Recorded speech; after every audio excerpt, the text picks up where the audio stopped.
Varicose veins కి సరైన చికిత్స కోసం సంప్రదించండి ఎవిస్ హాస్పిటల్. అమ్మ నమస్తే. నమస్తే అమ్మా.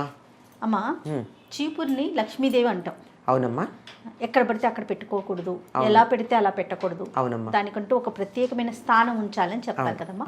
ఎక్కడ పెట్టాలమ్మా? మన సనాతన ధర్మంలో ప్రతి దానిని మనం గౌరవిస్తామమ్మా. ప్రతిదీ భగవత్ స్వరూపంగా భావించే పద్ధతి ఉంది.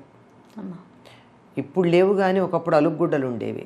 అలుగుగుడ్డ, చీపురు కూడా చాలా గౌరవప్రదమైనవిగా, వాటిని గౌరవించాలని, కాలితో తన్నకూడదని మన వాళ్ళు చెప్పారు. చీపుర్ని పొరపాటును కూడా కాలితో తన్నకూడదు.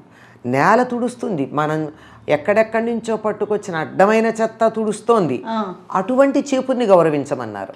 దాటకూడదని కూడా విన్నా. దాటకూడదు. ఎందుకు అంటే అది మనకు ఆరోగ్యాన్ని కలిగిస్తోంది, ఇంటిని శుభ్రం చేస్తోంది.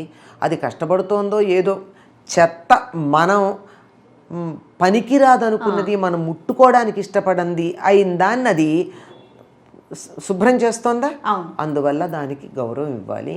దేన్నైనా సరే మనం లక్ష్మీ స్వరూపంగా భావిస్తాం, అందులో చీపుర్ని కూడా లక్ష్మీ స్వరూపంగా భావిస్తాం. ఇది శనైశ్వరుడి ఆయుధాల్లో ఒకటిగా కూడా పరిగణించబడుతూ ఉంటుంది. దాన్ని చాలా జాగ్రత్తగా వాడాలి తప్ప ఎట్లా పడితే అట్లా కాలుతో తన్నడం కానీ తోసేయడం కానీ చేయకూడదు.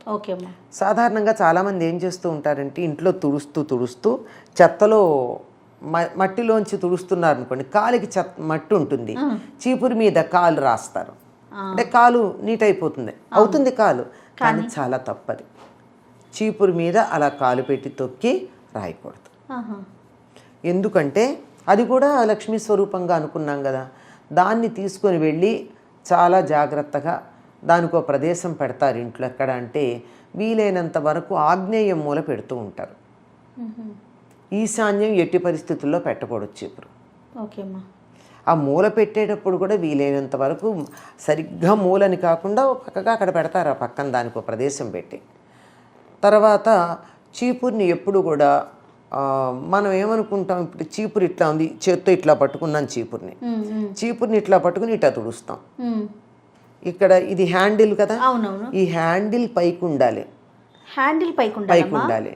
చాలా మంది ఏం చేస్తారంటే ఈ పైన ఉన్న కుచ్చు నేల మీద ఇట్లా హ్యాండిల్ పైకి పెట్టి కుచ్చు ఇట్లా కిందకి పెట్టేటప్పటికీ అది వంగిపోతుంది, ఆ చీపురు విరిగిపోతుంది, ఆ చీపురు ఎక్కువ కాలం పనిచేయదు. కనుక మనం ఇలా కింద ఈ పట్టుకునే వైపు కింద పెట్టి కుచ్చు పైకి చెట్టు పెడతారు. అట్లా ఎప్పుడు పెట్టకూడదట.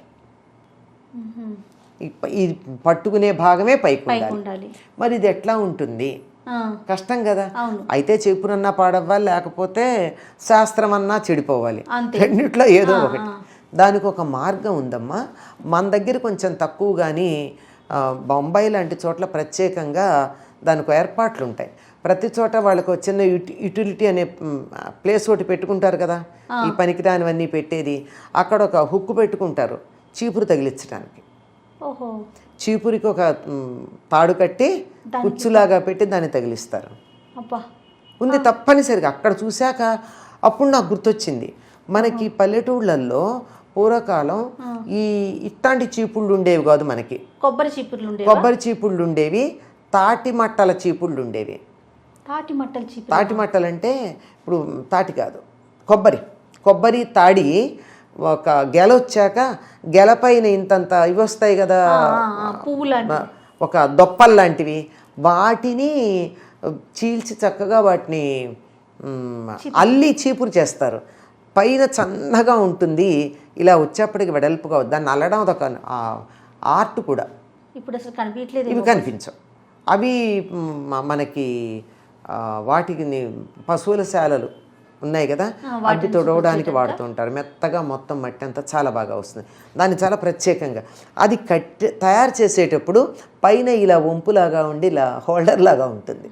వాటిని తయారు చేయడమే, తీసి దాన్ని అట్లా మన మంచి ఒక బ్రష్ లాగా ఉంటుందమ్మా. అది ఈ మొదలు ఇక్కడ సన్నగా ఉంటుంది, ఇలా వెళ్ళేప్పుడు వెడల్పుగా వస్తుంది. చాలా చక్కగా ఇట్లా పరిచి దాన్ని అల్లి తయారు చేస్తారు. దాన్ని అక్కడ తగిలించేవారు. మాకు చూపించేవారు మా చీపురు మేము ఎంత బాగా పెట్టుకున్నామో చూడని పాలేళ్ళు అనమాట. అట్లా ఆ రకంగా చీపురుని ఒక తాడు కట్టి హుక్కులాగా తయారు చేసి తగిలించవచ్చు. ఇప్పుడు మనకి ఈ కొండ చీపుళ్ళు అంటూ ఉంటుంది, మెత్తగా ఉండేవి, వాటికి ఏదో ప్లాస్టిక్ హోల్డర్స్ వస్తున్నాయి, వాటికి హోల్ కూడా ఉంటుంది, ఇది ఒక తాడు కట్టడానికి వీలుగా. ఓహో, నేను గమనించలేదమ్మా. అదే అంటున్నా. ఈ మధ్య కాలంలో ఎట్లా కట్టాలంటే చాలా కష్టపడి గట్టిగా తీసి కడుతూ ఉండేవాళ్ళం మేము. ఇప్పుడు దానికి హోల్ పెట్టేస్తున్నారు. ఇంకా కొన్ని అయితే వాటికి ఆ ప్లాస్టిక్ దానికే చివరికింత, ఇప్పుడు ఇలా ప్లాస్టిక్ ఇలా ఉంటుంది కదా, ఇక్కడ మధ్యలో కాస్త ఖాళీ ఉంటుంది, ఈ గ్యాప్లో తాడు కట్టడమో లేకపోతే యాజ్ ఇట్ ఈస్ తీసుకెళ్ళి ఒక హుక్కు తగిలించడమో చేయటం. అప్పుడు కింద పాడైనట్టు ఉండదు. మన పద్ధతి ప్రకారం ఇలా చీపురు ఇట్లా పట్టుకుని అంటే ఇలా తీయగానే ఇలా చిమ్మడానికి వీలుగా ఉండేటట్టు. ఓకే, కింద పడుకోబెడతారు, తర్వాత తలుపులు పక్కన పెడుతూ ఉంటారమ్మా. ఇప్పుడు ఈ కింద పడుకోబెట్టడం కూడా ఒకవేళ ఏ కారణంగా ఇట్లా పెట్టడం కుదరక ఇట్లా పెడతాం అనుకోండి, ఆ సందర్భంలో పడుకోబెట్టినా పర్వాలేదు, మంచిది కాదు, కానీ ఇట్లా పెట్టిన దానికన్నా నయం. కానీ పడుకోబెట్టకూడదు చీపుర్ని కూడా. చీపుర్ని ఎప్పుడు కూడా ఈ రకంగా నిలబెట్టాలే తప్ప ఇక్కడ హ్యాంగ్ చేయాలి. ఇప్పుడు కొబ్బరి చీపురు ఉంది, అది అలా పెట్టినంత మాత్రాన పాడవదు, కుచ్చు చీపుళ్ళు పాడవుతాయి తప్ప. పూర్వకాలం చీపురు పుల్లలని చెప్పి ప్రత్యేకం వచ్చేవి చీపుళ్ళు. చీపురు పుల్లలు తెలుసా, ఒక పసుపు రంగులో ఉంటాయి, వాటికి ముళ్ళు కూడా ఉంటాయి, ముళ్ళు కూడా ఉంటాయి. చాలా మెత్తగా ఈ కొండ చీపుళ్ళకి వచ్చినంతగా మెత్తగా దుమ్ము వస్తుంది వాటికి. వాటిని కడగడానికి వాడతారు, దీనికి రెండుకు వాడతారు. వాటిని కానీ కొబ్బరి చీపుళ్ళని కానీ ఇలా నిలబెట్టడం సమస్య లేదు. ఈ సమస్య వచ్చేదల్లా ఈ మెత్తని చీపుళ్ళు ఏవైతే ఉన్నాయో దాంతోనే వస్తుంది. దానికి ఒక తాడు కట్టి హుక్లాగా చేసి తగిలించుకోవాల్సిందే ఎక్కడొకక్కడ. తలుపు పక్కన పెట్టుకోవచ్చు. తలుపు పక్కన కూడా ఆ తలుపు ఈశాన్యం కాకుండా ఆగ్నేయం వైపుకున్నది, పెరటి వైపుదైతే పెట్టుకోవచ్చు, కానీ లేకపోతే పెట్టు. ఏ రూముల్లో పెట్టుకోవచ్చమ్మా? అట్లా ఏమన్నా? అట్లా ఏం లేదమ్మా, పూర్వకాలం పెరట్లోనే పెట్టుకునేవారా? అంటే ఇంటి వెనకాలే ఉండేదా? ఇంటి వెనకాలని కదమ్మా, ఎక్కడ వీలుంటే అక్కడ. ఇప్పుడు కొంతమందికి వెనక వైపు ప్లేస్ ఉండదు, అట్లాంటప్పుడు ముందు వైపే ఎక్కడో ఒక పక్కన పెట్టుకుంటాం.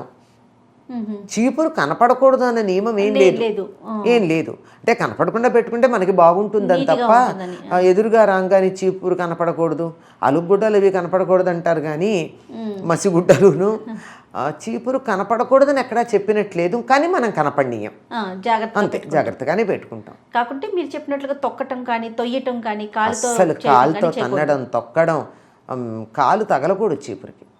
అలాగే.